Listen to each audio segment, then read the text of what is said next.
It is Y105, Dubuque's #1 hit music station. My name is Steve Pulaski. Where most TV chefs make impossibly gourmet meals that require more skill than the average person, my next guest prioritizes easy, affordable meals for the budget cook. His show, Struggle Meals, shows viewers how to make delicious, good-for-you, and waste-free meals without breaking the bank. It airs on the network Tastemade, just celebrated its 100th episode last year, and it's a must-watch in my opinion. The host of the show is Chef Frankie Celenza, and he joins us now.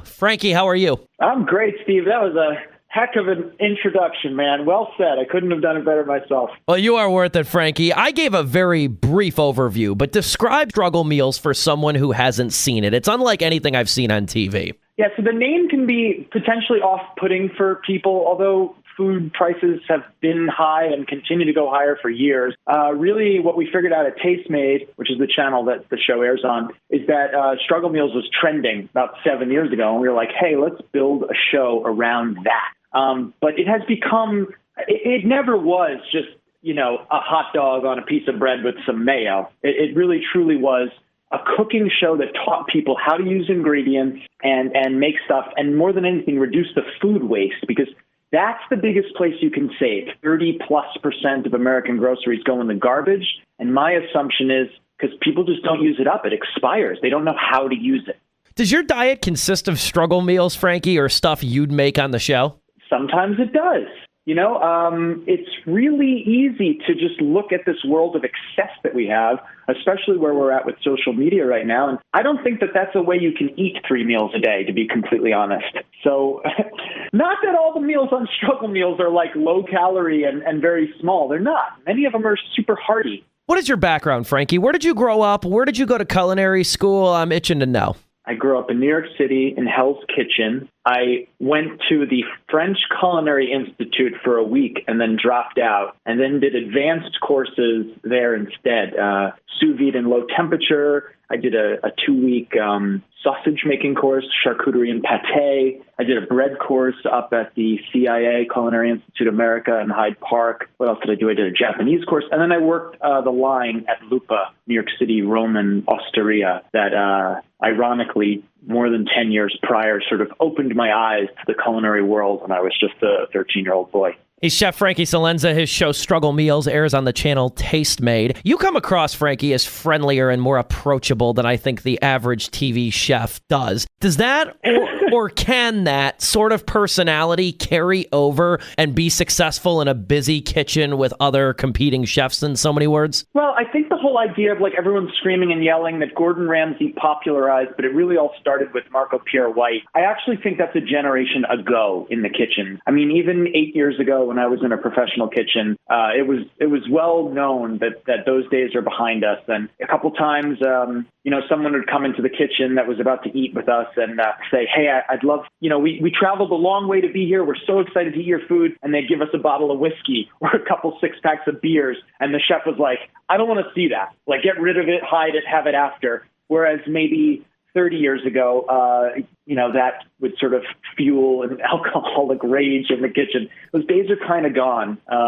Think about how frequently your food comes out on time, correctly. It's 99+%. It's hard work back there. Like the people are not, the back of house people are not deranged. They take their craft seriously. They work hard, and we all benefit as a result. My girlfriend and I just discovered Tastemade via Fubo TV merely weeks ago, Frankie. What is Tastemade for those who do not know?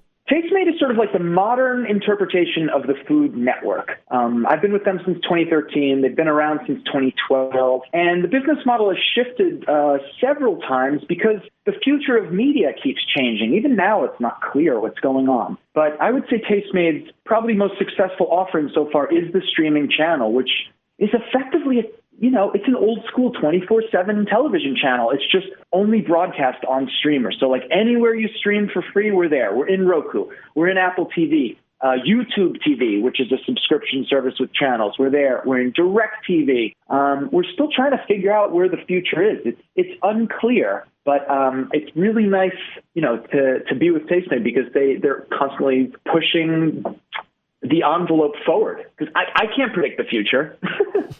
You have another show on Tastemade. It's called Worth the Hype. What is that show all about, Frankie? That show's about traveling around our beautiful country and going to restaurants that are basically classic ones that have been there forever, maybe a quick takeaway spot, and maybe a high-end one. So it really the whole gamut of where you could eat in any given city. And it's been lovely to get into the kitchens with some really awesome chefs, see how they do it, talk to the people that eat there regularly afterwards. It's a lot of fun. It's sort of like Triple D, to be honest, but maybe a little higher end. And I interact with the people in the dining room, whereas Guy doesn't. They just interview people. But that's been great to travel again. I mean, this year we've gone Las Vegas, Miami, Nashville, Manhattan, Brooklyn. What else did we do? We've done so many. We've done 12 amazing cities. The internet's lied to me before, Frankie, so confirm whether this was true or not. You were apparently involved with a harvesting event at the White House Vegetable Garden when you were only 29 years old? It's true, and I was working at Lupa at the time. So when I got the call, I remember I had to say to Chef, I'm like, Chef, can you fill in my station for 2 days? Because I got invited to the White House to cook with Michelle Obama. And yeah, that was wild. I have her letter framed right in front of me. It was really amazing. So that's a perfect example of Tastemade being on the cutting edge. Back then, 2016, the last summer of the Obama administration, Snapchat had about 6 channels on it. Now there's hundreds and hundreds. Tastemade was one of the first ones there. And so I got invited because I was sort of one of their faces of the brand. And I think I was the only American citizen at the time. We had Canadians and South Americans. And so that let me in. Now the Struggle Meals Snapchat channel has over 1.5 million followers, which is, I think it's a pretty high number for like a cooking show. It's pretty wild. Congratulations on that. He is Chef Frankie Celenza. Just a few more questions with you, Frankie. Are there any food-related items that you think people spend too much money on? Like, are there cheaper alternatives that taste just as good? Any maybe unpopular food opinions that you would like to share? I'm curious. Unpopular food opinions are that anchovies are fantastic, but you think that they're bad because you're buying them in a tin, but you actually have to pony up and get the one in the glass jar that's covered in olive oil. Those are fantastic. There's 2 ways to really save money on ingredients, and it's not by going cheaper, in my opinion. One of them is to get the raw ingredient, don't get it prepped. So like if you get grated Parmesan cheese, Parmigiano Reggiano from Italy, which to me tastes better than our domestic stuff. Not that the domestic stuff is bad, it just doesn't taste like the classic dishes that I'm trying to replicate, so I'm always going with the real stuff. If you buy that in block form, it's going to cost you less because you took a step out that the man is prepping for you. The same goes for butternut squash or fruit. You can get all this stuff pre-prepped, and it generally jacks the price up by 30 or 40% just for someone to cut it or grate it for you. So I'd avoid that right away. And the other one is making sure that you use everything you buy. Again, if you buy a whole ingredient, it's going to last longer in your fridge. When you cut things up or grate things, there's more surface area for things to dehydrate. So they dry out faster, they lose their essential oils and amazing nuttiness and flavor, and all the little nuance, it goes away. But when it's in a whole piece, less surface area, it's like the opposite of cooking, right? If you put a big piece of meat in a pan, it's going to take a long time to cook. Put lots of little pieces or ground beef, it's going to cook faster. So think of your food in the fridge in those terms reversed. Bigger lasts longer, smaller goes away faster, and it costs more because they prepped it for you. I love this insight. What is the most overrated ingredient in your mind, Frankie? I think it's probably truffle oil, but maybe that's had its day. I don't even see people using it anymore. I had another chef tell me the same thing about truffle oil. Yeah, I don't see it on the menus anymore. I think everybody realized. You know what's funny? Real truffles don't even have flavor anymore. I don't know what's going on. I used to crave them 15 years ago. It was such a special splurge.